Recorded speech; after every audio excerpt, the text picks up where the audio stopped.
ఇవాళ పప్పు పప్పు ఇస్రాయి తీసుకొస్తున్నా. ఇది కింది పిల్ల, ఆ తర్వాత ఇక ఇది పై పిల్ల.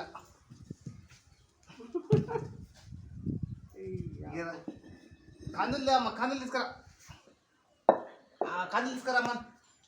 ఏమన్నా కందులు తెమ్మని, ఏమ్మ కందులు తెచ్చిందా? ఇంకా మా అమ్మ అన్న వస్తుంది. నువ్వు రా ఇగరా, నువ్వు రా ఇక కందులు ఇస్తుద్దురా. ఇరా కందులు ఇస్తుద్దురా. ఆ గుంజ మంచిగా బిర్ర కొడుతుంది.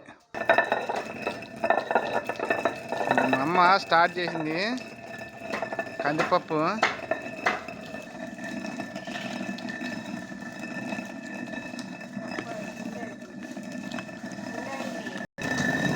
పప్పు 2 ఎకరాలుతున్నా. చివరగా పప్పు రెడీ అయిపోయిందండి.